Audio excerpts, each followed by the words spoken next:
The first thing I registered after slamming back into consciousness wasn't pain. It wasn't the smell of ozone or the way the emergency beacon fizzled weakly like a dying firefly. No, the first thing that hit me was the cold slap of rain against my face and the sinking realization that my escape pod had decided a swamp was the perfect crash site. I groaned, coughing up a mix of water and smoke.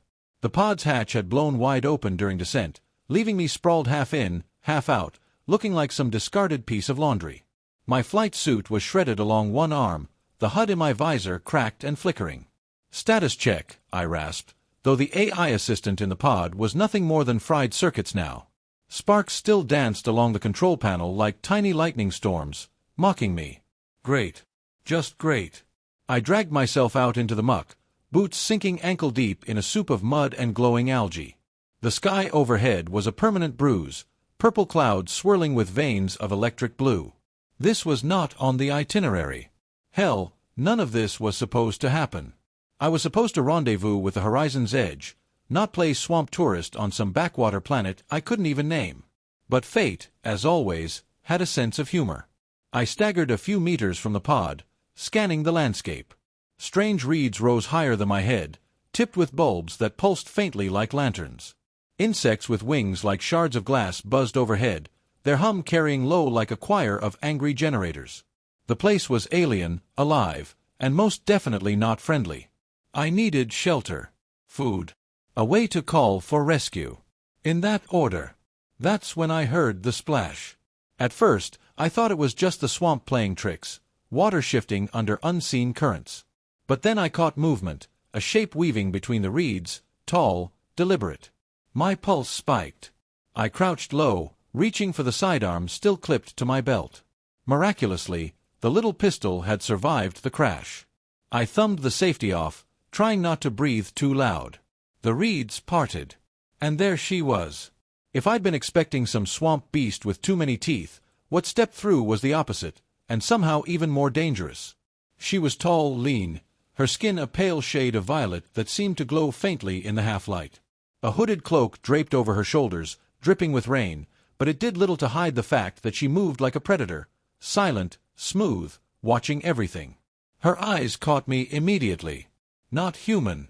Larger, pupil-less, pools of liquid silver that seemed to pin me in place. She said something in a tongue that slipped past my ears like static and music woven together. When I didn't respond, she tilted her head, studying me with unnerving calm. Hi.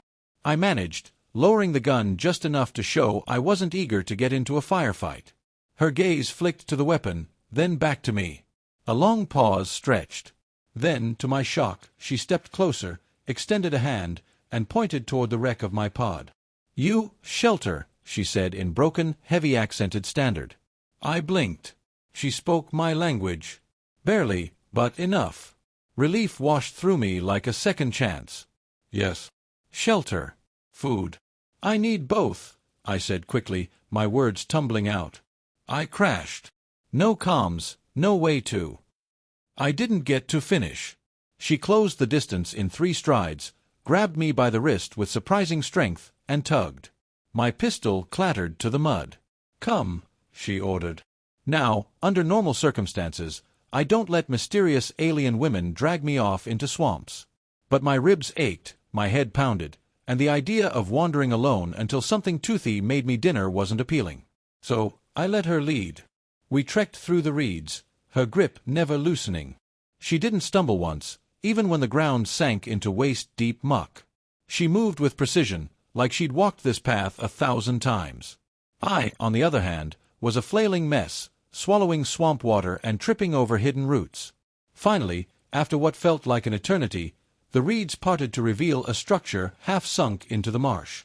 It wasn't much, a dome of interwoven branches and metallic scraps, patched with glowing membranes that pulsed faintly like living tissue. Smoke curled from a vent at the top, mixing with the rain. She guided me inside. Warmth hit me immediately, along with the smell of something cooking. The interior was surprisingly spacious, lined with woven mats and strange bioluminescent fungi clinging to the walls. A central pit smoldered with fire, its heat filling the dome. For the first time since the crash, I felt the tightness in my chest ease. "Thank you," I said, meaning it. She didn't respond. Instead, she moved to a corner, rummaging through a crate filled with tools and artifacts I couldn't place. Then she turned back, holding what looked suspiciously like a collar. I froze. What's that?" I asked. Her expression didn't change. She walked over, holding the collar up. It was sleek, metallic, lined with glowing etchings. A faint hum filled the air, and I swore the thing tightened in her hands like it was alive. "Mate Bond," she said simply. I laughed. Couldn't help it. The tension, the absurdity, it just burst out. "Sorry, what?" No. I think you've got the wrong guy. I just need food, water, maybe a bandage, not whatever that is." Her eyes narrowed. She stepped closer. I backed up until my shoulders hit the dome wall. "Hey, let's slow down here. We just met. You don't even know my name." She stopped inches from me, her silver eyes locking onto mine. Her voice, when she spoke, was low, deliberate. "Crash men die. Swamp eats. Alone, no survive. Bond a survive." My mouth went dry. The collar hummed louder, and I realized this wasn't just jewelry. It was tech. Advanced tech. And from the way she held it, it wasn't optional. I raised my hands. "Look, I appreciate the hospitality, really, but I don't think forced alien marriage is the way to." That's when she snapped it onto my neck. I yelped, stumbling forward as the collar sealed with a hiss. A surge of energy shot down my spine, and for a terrifying second, I thought my head was about to pop off. But then it stabilized, humming softly against my skin like a second pulse. I clawed at it, but the metal shifted under my fingers, adjusting, molding itself to fit perfectly. No latch. No seam. "Oh, you've got to be kidding me," I muttered. Her expression finally shifted, just the faintest curl of satisfaction. "Bonded," she said. I wanted to argue, scream, anything. But instead, I felt a strange warmth spreading from the collar, threading into my thoughts. A presence. Not words, not exactly, but impressions. Emotions. I looked at her, and for a moment, I could feel her calm certainty, her confidence that this was the right choice. And underneath it, a flicker of desperation. I swallowed hard. "Lady," I said, voice hoarse, "you and I are going to have a very long talk about boundaries." She tilted her head again, unbothered, and handed me a steaming bowl of whatever passed for stew in this swamp. I stared down at it, the collar humming like a reminder that my life had just taken a turn for the weird. But one thing was clear: survival was no longer just about me. And somehow, I had the sinking feeling this bond was only the beginning. The collar didn't just hum. It listened. I realized that the moment I tried to sneak out of her hut that night, moving on tiptoe toward the reed-curtained doorway.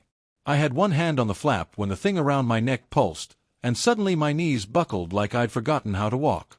I collapsed face first into a pile of woven mats, cursing loud enough to wake the entire swamp.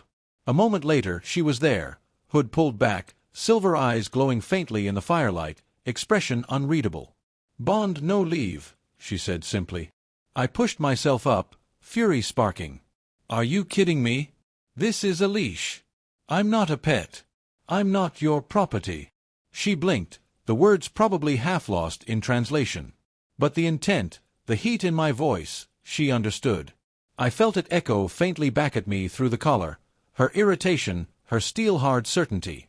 And something else. Fear. Not of me. Of the world outside. I sat back, rubbing my temples. "You could have just explained, you know. Said, 'Hey, the swamp eats people alive. Maybe don't wander off.' Instead you slap this thing on me like we're married in some bizarre swamp ceremony." Her lips pressed together. Then, after a pause, she set a clay cup of water beside me and retreated back to her side of the hut, curling up on a mat as if that was the end of the conversation. And maybe it was, for her. But I lay awake the rest of the night, staring at the flickering fire, collar humming against my throat like a mocking heartbeat. Morning brought no answers, just hunger. She shoved another bowl of swamp stew at me without a word, and I scarfed it down because arguing on an empty stomach never helped anyone. When I tried again to talk, she cut me off with a single phrase. "Need hunt." I raised an eyebrow. "Hunt what?" I don't exactly have a fishing rod hidden in my boots. Her silver eyes flicked to my sidearm. Ah, so that's how it was going to be. We moved through the swamp together, her steps precise and silent, mine clumsy and loud. I tried to mimic her crouch, her way of placing feet carefully between roots, but the swamp had a vendetta against me. Every third step was a splash, every breath a wheeze. Still, my pistol gave me some confidence. Small charge pack, 6 shots left, but compared to the crude spear she carried, I figured I was the one with the edge. That illusion shattered when we reached the first clearing. The thing waiting there looked like someone had stapled a crocodile to a centipede and then given it anger management issues. 30 legs churned the water as it slithered across the shallows, jaws snapping at fat insect swarms overhead. Its scales shimmered with oily colors, blending into the reeds. I froze. My pistol suddenly felt like a toy. She, on the other hand, didn't hesitate. She crouched low, touched 2 fingers to the collar at her own neck. Wait, she had one too. And then glanced at me. A pulse surged through mine. Urgency. Focus. Hunt. Hold on, are you telling me what to do? I hissed, but my body was already moving. My arm raised the pistol, sight lining up on the beast's head as if tugged by an invisible string. I fired. The shot cracked across the swamp, a bolt of searing plasma punching into the creature's skull. It shrieked, thrashing wildly, water exploding in every direction. Before I could reload, she was already sprinting, leaping onto its back with the spear in both hands. She drove it down, again and again, until the thrashing slowed, then stopped. Silence. The swamp exhaled. I lowered the pistol, heart hammering. My throat felt raw, my hands shaking. I wasn't sure if the tremor was from adrenaline or the collar's lingering pull. She stood, yanked her spear free, and gestured at the carcass. Food. I swallowed hard. You've got a hell of a definition of breakfast. But I helped her drag it back anyway. By midday, the hut smelled like roasting monster meat. To my surprise, it tasted good. Like venison, if venison had grown up in a swamp and eaten glow-in-the-dark bugs. We sat cross-legged by the fire, tearing strips of charred flesh with our hands. For the first time since the crash, I ate until I couldn't anymore. When I leaned back, satisfied, she watched me carefully. "You fight," she said. "Yeah," I admitted, wiping grease from my chin. But that wasn't me. That was this stupid collar forcing my hand. Her gaze didn't waver. Bond, share. Strength. You live, I live. I frowned. That sounds an awful lot like slavery with extra steps. She didn't answer. Instead, she pressed her palm against the collar at her neck. Mine responded instantly, humming in sync. And then, I felt it. Her memory. Just a flash, like a shard of glass catching light. Her people, tall, violet-skinned like her, standing proud in a city of crystal towers. Then fire raining from the sky. Screams. Her clutchmates scattering. The swamp swallowing everything. I gasped, jerking back. The collar dimmed, releasing me. She sat silently, staring into the fire. I understood then. This wasn't about dominance or ownership. This was about survival. She was the last of her kind, or close enough, and the collar was her lifeline. A way to bind someone else to the fight. The days blurred. Hunt, cook, eat, sleep, repeat. But the bond grew. Sometimes I'd reach for something and feel her intention push me there before my hand moved. Sometimes I'd dream of her memories, waking with phantom aches that weren't mine. And sometimes I caught glimpses of what she felt when she looked at me. Curiosity. Hope. A flicker of warmth. It scared the hell out of me, because I felt it too. The trouble started on the 4th day. We were checking snares she'd set along the shallows when the air vibrated with a low, mechanical hum.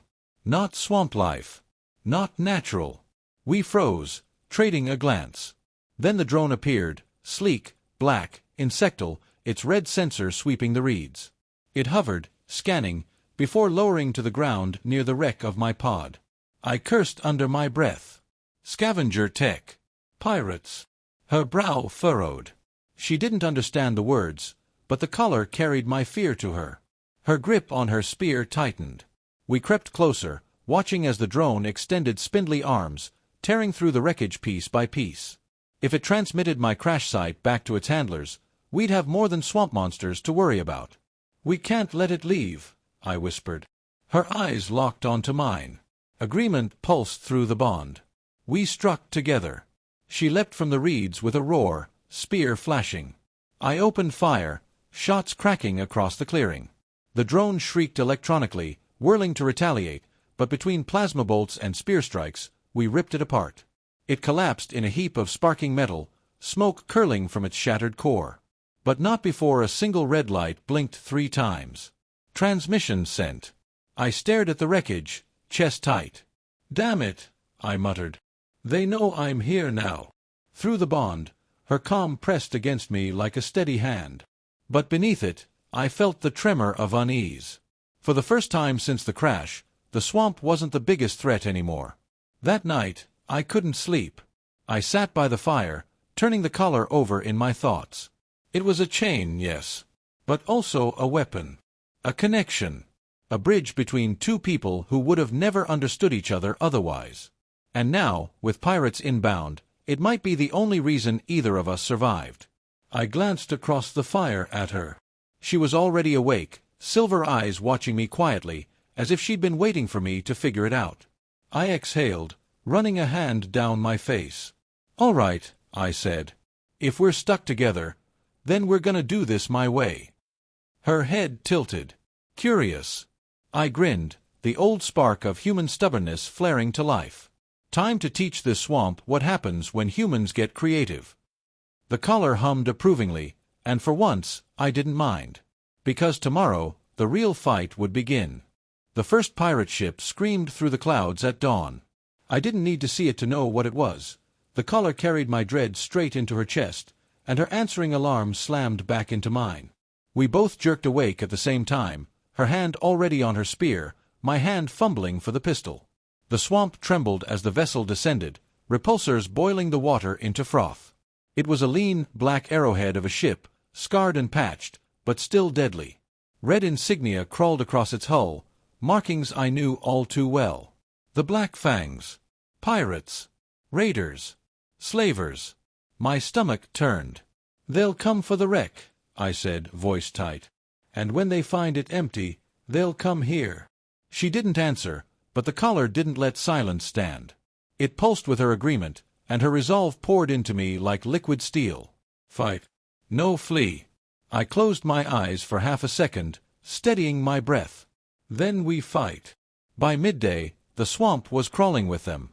I counted at least a dozen lean, armored figures, helmets glowing with crimson slits, rifles cradled in their arms. They moved in coordinated sweeps, flushing out wildlife, burning swaths of reeds just to make sure nothing was hiding. They weren't subtle. They didn't have to be. From the ridge above the camp, I watched them through the scope of a scavenged rifle weed pulled from the wrecked drone. My alien partner crouched beside me, eyes narrowing at the sight. She touched the collar. A sharp pulse ran through me, danger, but also opportunity. "We hit them?" I asked. She tilted her head. "Wait. Patience." It made sense. Attacking head-on was suicide. But if we could thin them out, pick them off, maybe steal supplies. For the first time, we were of one mind. The first kill was almost too easy. A lone pirate wandered too close to one of her snares. The woven reed trap snapped up, yanking him upside down, flailing. Before he could scream, she was on him, spear flashing once across his throat.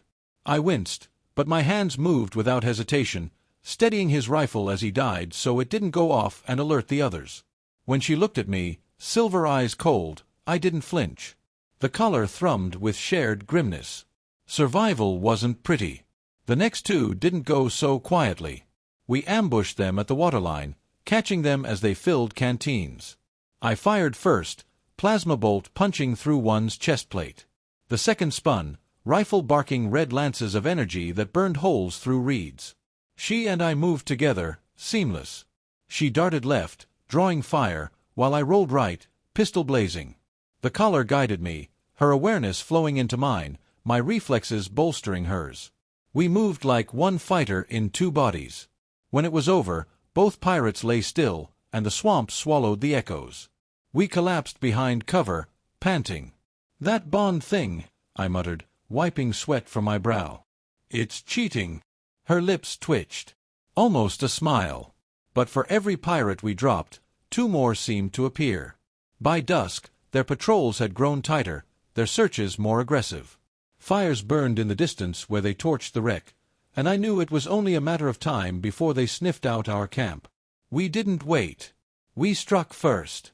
The assault was chaos. We lured them into the heart of the swamp, where the ground sank into sucking mud and the reeds grew so thick they blocked line of sight. She darted through the shadows, striking with her spear, while I sniped from high perches, plasma bolts lighting the gloom. The collar blazed, our minds braided tighter than ever. I felt her instincts, when to duck, when to strike, when to feint. She felt my calculations, my quick math on reload timing and shot angles. Together, we were unstoppable. Until the heavy trooper showed up.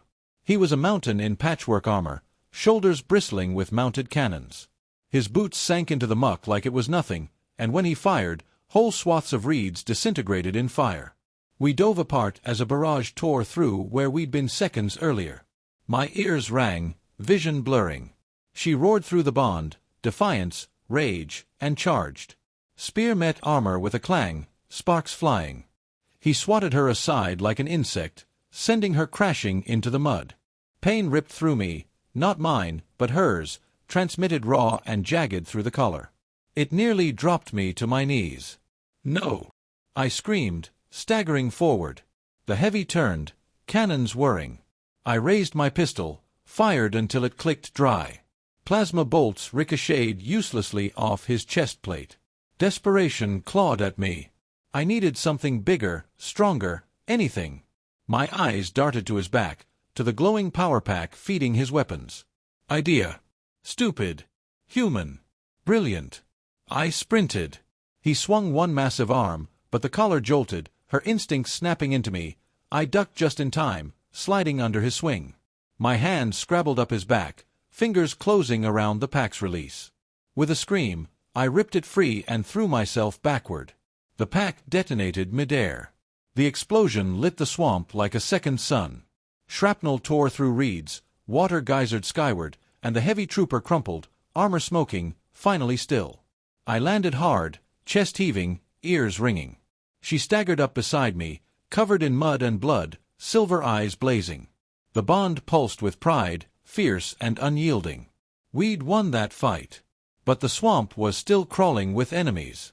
By the time night fell, we were cornered. The pirates had tracked us to a hollow basin, ringed with fallen logs and shallow pools. Their lights cut through the darkness, rifles gleaming red. At least 6 left, maybe more. I checked the pistol, 2 shots. Not enough. She gripped her spear, jaw set. No fear. Through the collar, I felt her intent as clear as words. "We make our stand here." I met her gaze. "Then we do it right." We moved fast, laying traps, reed snares, sharpened stakes hidden in mud, fire pits covered with mats. Improvised, desperate, but human ingenuity thrived in desperation. By the time the pirates closed in, the basin was a killing ground. The first 2 fell into pits, shrieking as sharpened stakes tore through armor. The third tripped a snare and was yanked skyward, easy prey for her spear. I picked off a 4th with my last pistol shot, bolt burning straight through his visor. But then the rest swarmed, firing wildly. Red blasts lit the night, searing heat grazing my shoulder. I dove behind cover, mud spraying. She leapt into them, feral and fast, collar singing with adrenaline. I felt every strike, every cut, every ounce of her fury pumping through me. But there were too many. One grabbed her arm, wrenching the spear away. Another slammed a rifle butt into her ribs. She crumpled, gasping. Pain knifed through me, dropping me to one knee. "No," I snarled, teeth bared. The collar blazed, brighter than ever, flooding with our combined desperation. And in that moment, something snapped. Not broken. Awakened. Our bond flared into overdrive. I surged forward, not just moving with her, but as her. My hands found the fallen spear, my body guided by instincts that weren't mine. I spun, drove the weapon clean through the chest of the pirate, holding her down. She rose with me, our movements perfectly mirrored. We fought as one, every strike doubled, every feint covered. They couldn't keep up. By the time the collar dimmed, panting in exhaustion, the basin was littered with bodies. Smoke and blood hung heavy in the air. We stood together in the center, back to back, drenched in mud, shaking with adrenaline. The collar's hum faded to a quiet purr. For the first time, the swamp was silent. But I knew better. This wasn't over. Somewhere above, the pirate ship still waited. And when dawn came, they'd send more. I glanced at her, meeting those unyielding silver eyes. "If we're gonna survive this," I said hoarsely, "we're going to need a plan that's crazier than anything we've tried so far." Her lips curled, the faintest, fiercest smile I'd seen yet. Through the bond, her answer rang clear. "Then we fight like humans." The swamp was too quiet. Not the peaceful kind of quiet, the kind that lulls you to sleep. No, this was the silence of predators circling, of the air itself holding its breath. We stood ankle-deep in muck, blood and smoke still clinging to us from the battle in the basin. My pistol was empty. Her spear was chipped and bent. Both of us were bruised, cut, and one wrong move away from collapse. Above, the pirate ship prowled in low circles, its searchlight stabbing through the storm-racked clouds. They hadn't come down for the bodies. They weren't here to retrieve the fallen. No, they wanted us. "We can't take them head-on," I said, voice raw. She gave me a flat look as if to say, "Obviously." The collar didn't even need to hum for me to feel her agreement. "Then we do it my way," I continued, feeling the insane plan already stitching itself together in my head. "We don't beat them by force. We beat them by being clever. By being human." Her silver eyes narrowed, curious, skeptical. But when the collar pulsed, I felt her trust bleed into me. All right then. Time to gamble everything. Step 1 was the wreck. Most of the pod was slagged, but not all of it. With scavenged wiring, power cells half fused by heat, and enough duct tape to make a starship engineer weep, I cobbled together something resembling a bomb. Not big enough to blow the ship sky high, but enough to cripple it if we got it inside. She watched me work, hands busy fletching new spearheads from bone and scrap. Every so often, her eyes lingered on my frantic repairs, and through the bond one felt her flicker of awe. Not for the first time, I realized, humans don't just survive. We adapt. And that made us dangerous. Step 2 was bait. We lit fires along the swamp edge, feeding them with resinous wood that belched thick, oily smoke. From above, it must have looked like the desperate last stand of two cornered fugitives. The pirates took the bait. The ship lowered, repulsors kicking up sheets of mud and water as its ramp extended. A squad of armored raiders poured out, rifles raised, advancing in a line. Behind them, the looming silhouette of the ship waited, engines glowing. My heart hammered. "This is it," I muttered. She reached out, pressed her palm briefly to mine. No words. Just a pulse through the collar. Together. Then we moved. The swamp erupted. Her snares snapped, pulling two raiders screaming into the air. I sprang from the reeds, tossing the first of our jury-rigged explosives straight into their formation. The blast sent bodies flying, their screams echoing across the water. She was everywhere at once, spear flashing, mud spraying with every leap. The collar sang between us, our senses braided into a storm of fury and precision. But this wasn't the real fight. The ship was. "Cover me!" I shouted. I sprinted through the chaos, clutching the core bomb to my chest. Blaster fire seared the air around me, pirates yelling in guttural tongues. She moved to intercept, cutting down anyone who got close. Her pain became mine, my exhaustion became hers, but together it carried us forward. I hit the ramp, boots pounding metal. Smoke and fire chased me up into the belly of the beast. Inside, the ship reeked of oil, ozone, and blood. Harsh red lights painted the corridors, alarms blaring as systems registered intruders. "Where?" she gasped through the bond, her voice brushing against my skull. "The core," I whispered back. "Engines. We cook it from the inside." We tore down the hall, dodging between bulkheads as pirates swarmed to intercept. My pistol was gone, but a dropped rifle became mine in an instant. I fired until my shoulder burned from recoil, every shot guided by her instincts threading through me. She fought like a storm, her spear punching through armor like it was paper. We were a hurricane of flesh and steel, unstoppable, desperate. Finally, we reached it, the engine room. And standing in front of it was the captain. He was massive, armored from head to toe in black plates that hissed with hydraulic power. His helmet glowed with 3 crimson eyes, and his voice was a low growl through the speakers. "Humans," he sneered, in perfect standard. "Always crawling where you don't belong." I raised the bomb. "Funny. I was just thinking the same about you." He roared, charging. The world became violence. His first swing smashed through a bulkhead where my head had been seconds before. Sparks rained down, the deck shuddering. I fired point-blank, bolts ricocheting off his armor like pebbles. She lunged, spear aimed for a joint in his plates. He caught it, twisted, and flung her across the room. Pain lanced my ribs as the bond carried her agony into me. I dropped to my knees, gasping. The bomb nearly slipped from my hands. "No," I hissed. "Not like this." The collar flared, burning hot against my throat.